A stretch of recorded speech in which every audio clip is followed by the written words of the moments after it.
Bonjour et bienvenue à Accès MRC. Ici Richard Hébert, l'animateur de cette émission pour cette saison. Je suis très heureux de vous revoir encore une fois. Et aujourd'hui, je reçois un invité particulièrement intéressant. Et j'ai nommé M. Guy Grenier. Guy. Bonjour Richard. Guy, tu vas permettre évidemment, depuis le temps qu'on se côtoie, de se tutoyer. Je devrais demander la permission parce que vous étiez à un niveau d'être honorable. De me faire tutoyer, c'est déjà un bénéfice. Très content de t'avoir, Guy. Bonjour Richard. Puis écoute, je sélectionne souvent les invités et j'ai dit, moi, Guy Grenier, c'est un gars qui est très présent dans l'univers des politiciens ou du développement économique ici dans le nord du lac, mais en général, les gens connaissent moins ces personnes-là et c'est pour ça que j'ai eu le plaisir d'inviter mon ami Guy à venir nous dire un petit peu qu'est-ce qu'il en est. Guy, la première question, mais qui est Guy Grenier? Un natif ou un naïf du milieu. 1951, même arrivé à la télévision, je suis arrivé en même temps, ouverture de l'hôpital Dolbeau, excusez-moi, à l'époque. Donc, je suis en fin de carrière, vous le comprendre, là. Né d'un père natif de Saint-Prime, mais indirectement en affaires parce que c'est un boulanger, la boulangerie Grenier que les gens ont connue. Une mère d'Albanel, donc on était une famille de 7 enfants. Et comme tout le monde, j'ai commencé l'école ici. Et le 8 décembre, pour des gens de notre âge, l'Immaculée Conception, en 1958, on déménageait à Chapet pour quelques années.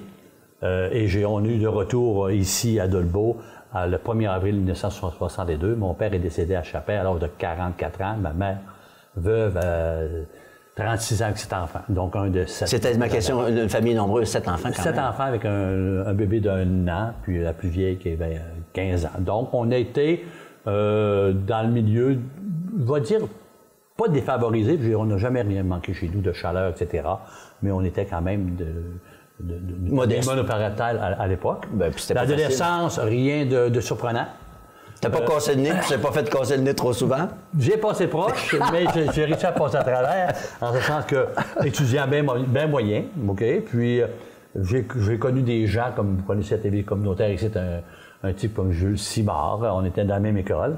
Et lorsqu'il a fallu que je parte pour les études, c'est-à-dire qu'il a fallu que je parte, il faut dire que j'ai été au cégep. J'étais à l'ouverture du cégep de Saint-Milicien, l'ouverture du cégep de Dolbeau, et j'ai choisi Rivière-du-Loup pour technique loisirs. Mais il faut se rappeler qu'il y a eu un cégep à Dolbeau qui a duré 1 an. Jules Simard était de la gang, etc. Au-delà du béton, comment est-ce qu'on appelait ça? Ça avait un nom. Hein? Ah, je ne sais pas. C'était Antoine Dionne qui était président DTR dans le temps. Ben, on a essayé de faire un cégep. Mon ancien beau-père. J'ai sorti avec sa fille. Anecdote de ça faire.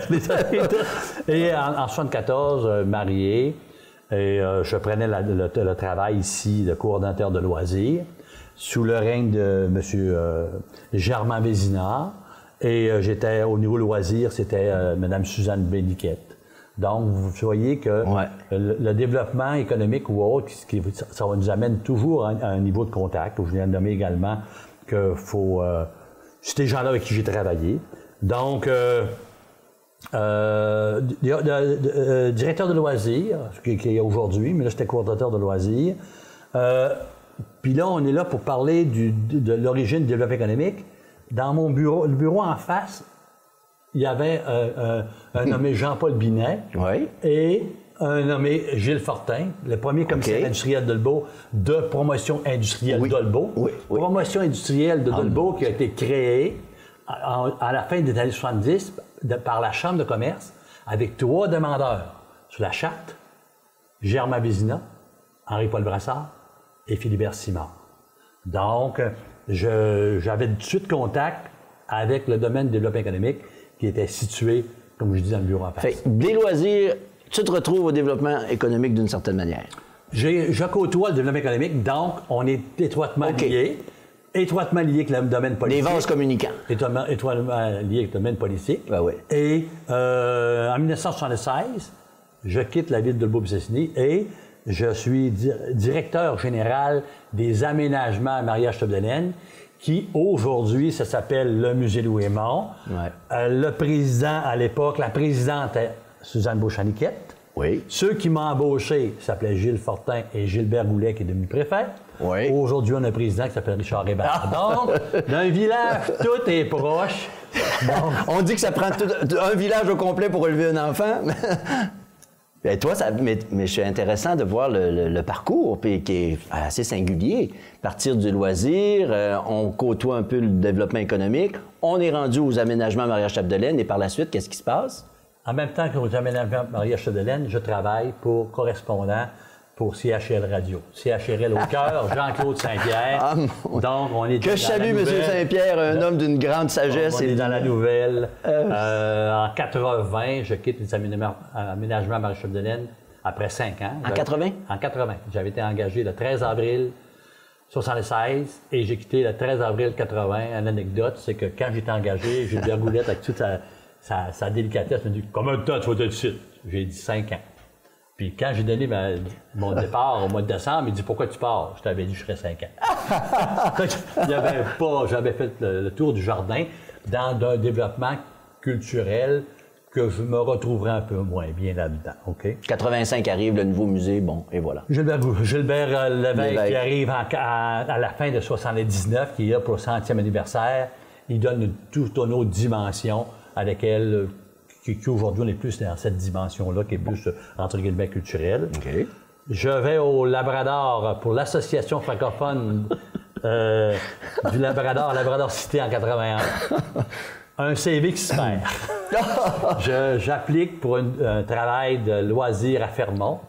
Puis le consultant qui était chasseur de tête, quand il a comblé le poste à Fermont, il a jugé qu'il y avait un autre poste à combler à Labrador Cité. Fait que je convoquais une entrevue à Labrador Cité, je ne sais pas d'où ça arrive. Il y avait eu Guette Martel à l'époque qui m'a rejoint. Ton entrevue a lieu à Labrador Cité. C'est où, à Labrador Cité? Il va falloir regarder avec sa carte. Donc, le petit avion qui nous amène là. Donc, j'étais 1 an à l'Association francophone hors Québec. Et j'avais déjà un projet de voyage en Europe, d'année sabbatique de bonheur. Donc, à la fin de 81, 82, j'ai été en Europe 6 mois, back-sac, comme on appelle, ouais. Avec ma femme à l'époque et un enfant, Louis, qui était né de 1979. Au retour, toujours les mêmes choses. On se fait récupérer soit par des amis, parce que c'est rare qu'on le récupère, ou par des circonstances. Ou par des gens qui deviendront peut-être tes ennemis, mais là, j'exagère à peine. Ça, c'est avec le temps, mais lui, il a toujours été ami. Henri-Paul Brassard, qui était maire à l'époque, oui. Il a dit, hop, t'es sans emploi, on le reprend. J'avais René Tivierge, qui était au niveau du développement économique, qui avait succédé à Gilles Fortin. Fait que j'ai travaillé au Centre Astro. Là, on est rendu au Centre Astro. Au Centre Astro, le défunt Centre Astro dans la fiche. C'est là qu'on a eu pas mal plus d'expansion pour en arriver à une conclusion que l'intérêt touristique n'était pas encore sous l'intérêt scientifique. Ouais. Quand je vois ce qu'ils disent là par Saint-Vélicien, je trouve ça heureux que c'est pas mort parce qu'il y a encore des gens intéressés. Ouais.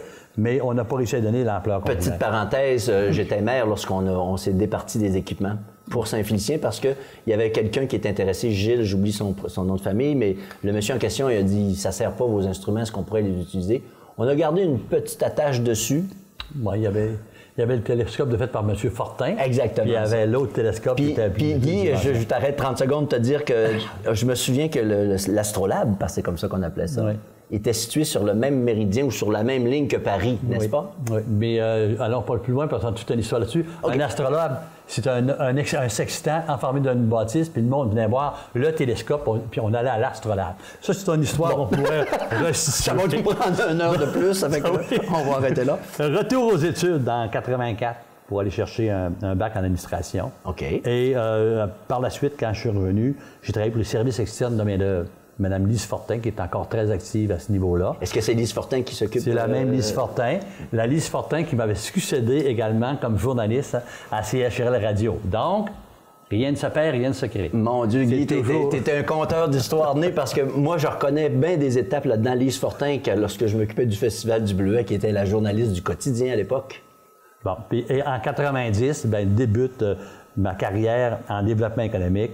Je suis embauché pour la Corporation de développement économique Maria-Chapdelaine. OK. Il faut se rappeler son origine. Oui. En 70, c'était promotion industrielle. De Dolbeau. Oui. Quelques années après, c'est venu promotion industrielle secteur Dolbeau. Oh. Où est-ce que c'était des membres? Il y avait 5 méthodes dedans, mais Mistassini n'était pas dedans. OK. La première fois que c'est devenu Corporation de développement économique Maria-Chapdelaine, c'est un peu des années 89-90, avec la présence de Maire Camille Lupien et Jean-Marc Gendron. Là, on a décidé de dire oui, on mettait tout à la contribution. Déjà là, la MRC s'impliquait à ce niveau-là. Dis-moi, est-ce que c'est à ce moment-là qu'il y a eu le motel industriel sur le boulevard Vézina? Quand j'ai rentré, le motel industriel était d'une phase d'agonisante, de liquidation. Donc, juste pour les téléspectateurs, parce qu'ils peut-être qu'ils suivront pas, c'est que sur le boulevard Vézina, il y a un bâtiment maintenant qui s'appelle les Travaux publics de la ville de Dolbeau-Mistassini. Et ça avait été un bâtiment qui avait été construit, je pense, et en partie par le gouvernement du Québec et le gouvernement du Canada, les deux ensemble. Et c'est là qu'il y avait le CLD, ou en tout cas l'ébauche de ce qu'on connaît. Qui était une corporation de développement économique. OK. Parce que vous me parlez du CLD, c'est un peu plus tard que c'est arrivé avec le noix du provincial. Oui. Mais là, je vous dis qu'il y avait des Camille Lupien, des Guy Godbout, qu'on a connus comme responsables des Jeux du Québec. Donc, quand je dis que dans les emplois, tu te ferais récupérer par des gens qui t'ont travaillé. C'est vrai. Guy, c'était au niveau du Québec, au niveau des fameuses compétitions de ballon sur glace provinciales, etc. Donc, ça s'est récupéré. Le premier président que j'ai eu, Sylvain Gagnon, qui est quand même... avant qu'il soit à la Caisse d'entraide économique? Avant la Caisse économique. Et comme tu as mentionné, c'était au motel industriel. Oui. Et Guylaine Proulx, que j'avais connu un peu auparavant, que j'ai interrogé, qui est rendu maire de Péribonka, on s'est retrouvés là, qui était, elle, la première directrice générale de la SADC. Oui. Donc, on était dans les mêmes locales. Elle s'occupait plus de développement local à l'époque. Et pas longtemps après, on a eu la deuxième présidente, qui était Céline Murède. Et je reviens toujours en disant, aujourd'hui, quand on appelle l'appellation du sel, du géant et du page, la paternité ou la maternité de ce titre-là appartient à Guylaine Proulx. OK? Donc, c'est à partir de là, on je ne sais pas si les spectateurs, vous suivez l'histoire, mais moi, j'en apprends beaucoup avec Guy à l'heure actuelle parce qu'il y avait des petits fils qui me manquaient, mais c'est très intéressant. Et quand un grand livre ouvert, continue, mon ami, ça va bien. Bien là, on arrive au vif du sujet. Moi, ce que je suis, à partir de là, je suis en développement économique à plein temps. Ça fait 32 ans, 4 avril 1990. Ça fait 32 ans en développement économique, c'est ça. Donc, pour le nord du lac? Pour le territoire de la MRC Marie-Chapdelaine, qui est le nord du lac. OK? Puis quand vous parliez tout à l'heure, la transition avec le centre local de développement, c'est que de 90 à 98, on était naturellement dans la Corporation de développement économique. Qu'on a pris progressivement certains mandats, mais en 98, avec le Centre local de développement, le CLD Maria-Chapdelaine, qui, comme je l'ai mentionné, était sous la présidence de Céline Murède, par la suite de Georges Simard. Et le dernier président que j'ai eu qui a fermé les livres, il s'appelait Richard Hébert. Je te voyais venir. Donc, je ne sais pas si c'était... prémonitoire. Je ne sais pas si c'était prémonitoire, mais on a enterré ça là.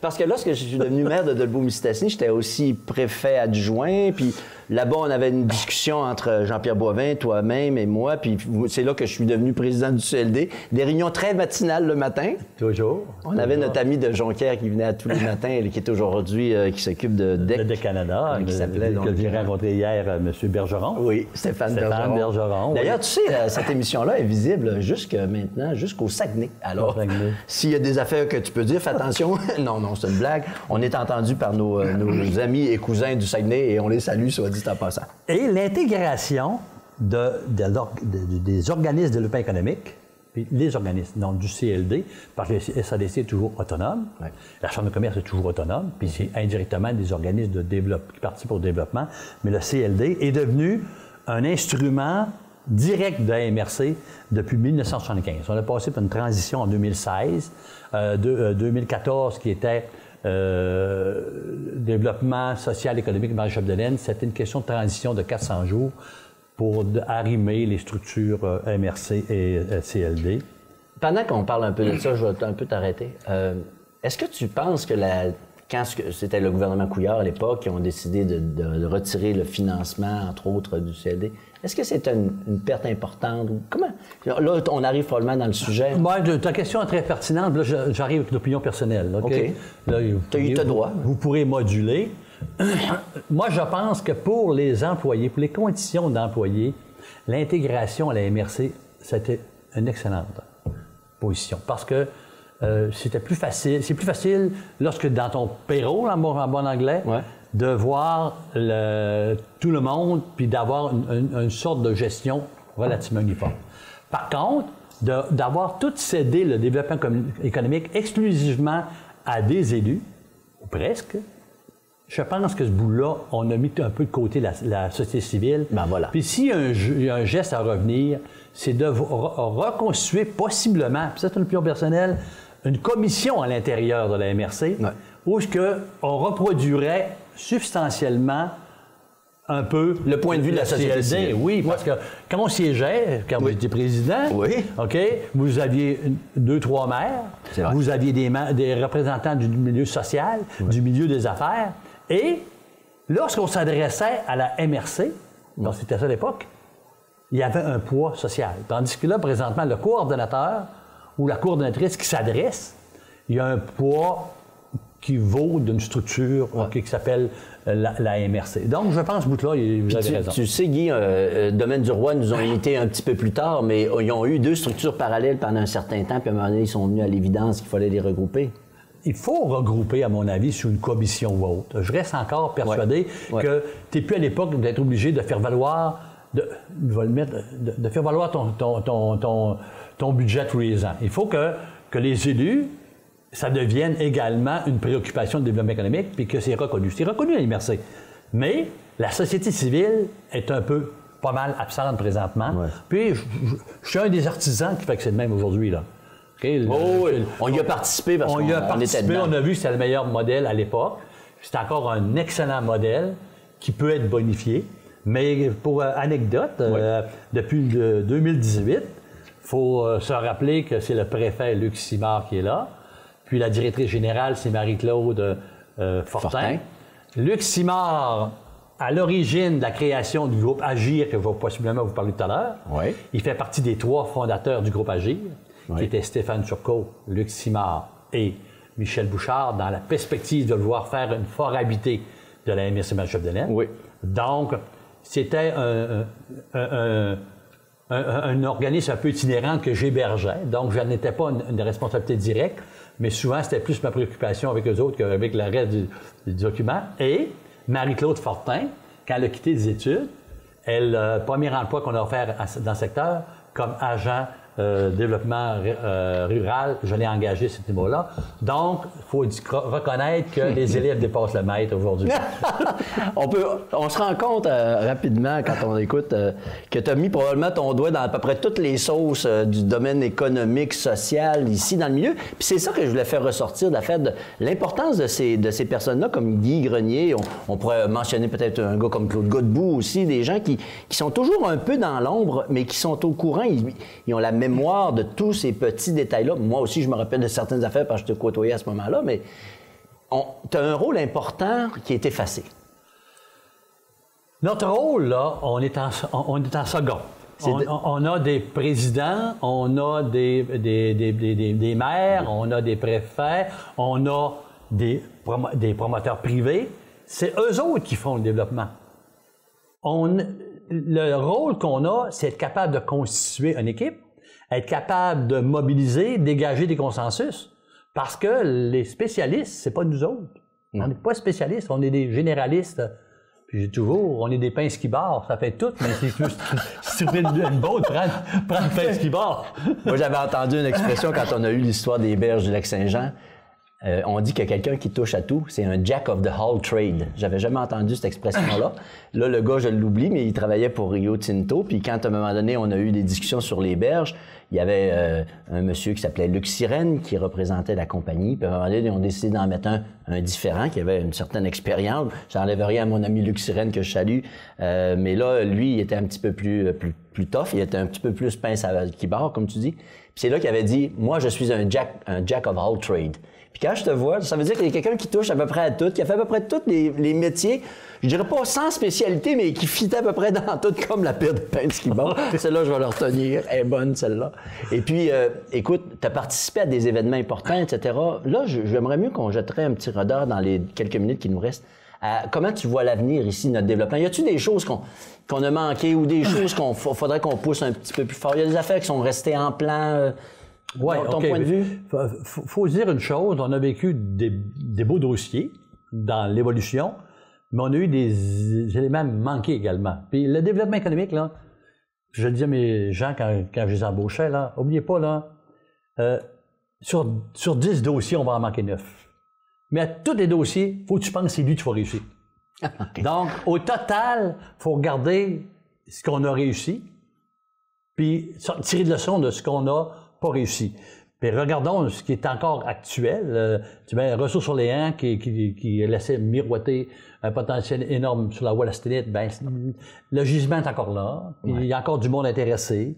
Le relancement de la Papetière, qui a fait 10 ans, le 6 octobre, le premier rouleau sortait de là, grâce à des gens comme Alain Boivin, Richard Garneau, puis j'en ai nommé des Pascal Cloutier, Georges Simard, Jean-Pierre Boivin. André Guy.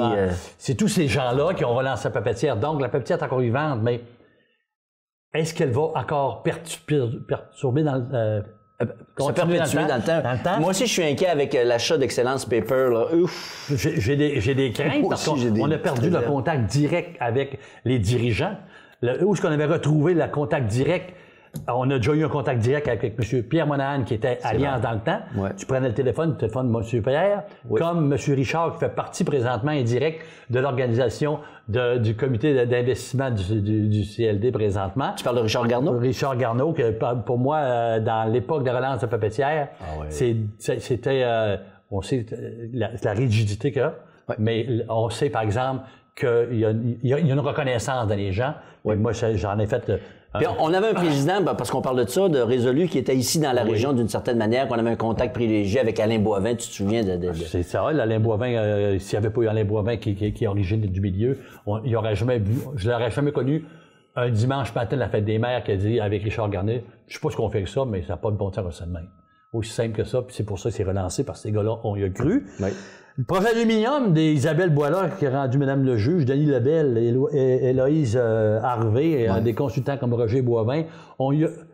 C'est des jeunes qui sont arrivés au bureau en disant « On voudrait-tu faire de l'aluminium? » Puis on était en plein relance de la Papetière. Croyez-vous qu'on y a cru à la première minute? La réponse, c'est non. Mais à la fin, les Philippe Couillard demandaient à Philippe Couillard, demandaient à M. Denis Lebel, qui ont rencontré les dirigeants, demandaient à M. Richard Hébert, qui s'est rendu à Chicago. On était ébranlés. On a cru que c'était possible, mais on sait une chose, qu'on a les éléments pour recevoir une aluminerie et on s'est donné des éléments pour pouvoir accueillir des grands projets tels que le parc industriel. Exactement. Puis pourquoi qu'on a un parc industriel de MRC? Parce qu'on s'est donné les moyens financiers. La MRC, elle a investi, elle a eu la chance, premièrement, qu'il y ait des grands travaux de la Péribonca qui a donné déjà les premiers fonds. Oui. Mais on a investi l'argent dans le Val-Albert. On a investi de l'argent dans la société, 11e chute. Ben oui, la Société d'énergie communautaire. Le mois passé, la MRC représentait 24 fonds de support aux entreprises, qui sont autant des organismes communautaires, organismes économiques que promoteurs privés. Oui. Donc, la MRC a des leviers financiers pour répondre à ses ambitions. Et naturellement, deux gros joyaux. Ouais. Encore cette semaine, qui était mercredi, on assistait à l'ouverture de la 8e passerelle. Sur la rivière Péribonca. Sur la rivière Péribonca, sur ce qu'on appelle le parc régional Grande-Rivière, sur lequel va siéger également. C'est vrai. Donc, c'est un potentiel. Et là, on essaye, avec ce qu'on appelle le programme du gouvernement, Signature Volet 3, donner une dimension, un peu plus d'envergure à ce qu'on appelle la forêt habitée du territoire de Marie-Chapdelaine, à laquelle le groupe Agir, que je vous ai parlé tout à l'heure, sera un acteur de première classe. Incontournable. Donc, les dossiers qu'on n'a pas achevés, il y en a beaucoup, c'est des éléments qui sont de base, sont en place. Je ne sais pas si tu peux en parler, mais moi, il y en a un qui me reste dans la tête, c'est le fameux tracel qu'on devait passer sur la rivière. Il nous reste quelques minutes. Là, dans quelques minutes qui restent, vous aurez l'occasion d'interroger mes politiciens là-dessus, M. C'est sûr qu'il y a plusieurs projets qui sont toujours en train de percoler en quelque part. Celui-là, particulièrement, moi, lorsque j'étais au fédéral, quand j'ai dit que c'était une affaire intéressante, malheureusement, ben il reste encore des choses à mettre en place. On a réalisé des projets intéressants. Je pense à l'aéroport ici, qu'on a réparé la piste d'atterrissage, etc. Donc, en fait, quand les gens sont en place, ont de la volonté, et toi, quand tu dis, nous autres, on est là pour faire bien paraître les politiciens, vous êtes un peu comme les cuistots qui coupaient les petites carottes, etc. Puis les maires, les politiciens, eux autres, ils mettent ça dans le plat puis ils brassent. Avec méchanceté, j'ai quelqu'un qui m'a dit qu'on était des mandarins.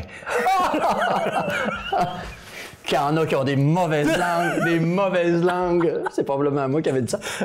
Un mandarin, c'est quelqu'un qui est au service de des rois, en fait, pour préparer la journée, etc. Puis je te termine sur un beau petit proverbe. Les mandarins, ça servait à donner des informations. Mais il y a un proverbe chinois que j'ai jamais oublié qui disait « Habillez-moi lentement, je suis pressé ». Et ça veut dire, prenez votre temps quand vous faites quelque chose, parce qu'après ça, on peut plus reculer quand on est parti d'avant. Guy, c'était un grand plaisir d'ouvrir ton grand livre d'histoire. Je te réinvite encore un coup. Puis tu continues ton bon travail là-bas de guide, hein, pour les gens, des différentes corporations de développement économique. Le développement économique, c'est ce qui fait qu'à Dolbeau-Mistassini, dans le nord du lac, on peut dire qu'on est encore une communauté extrêmement dynamique qui se serre les coudes lorsque le moment vient. Et encore une fois, merci pour tout le bon travail que tu as accompli. Merci, Richard. Ça fait plaisir. Et on se revoit dans une dernière émission la semaine prochaine.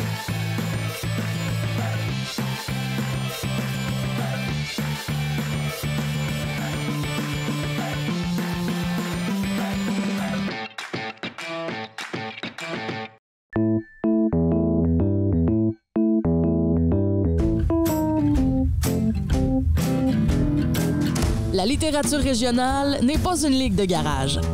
Cet automne, nous vous faisons rencontrer quelques-uns de nos créateurs et créatrices reconnus à travers le Québec ou amateurs, mais tous et toutes littéralement d'ici.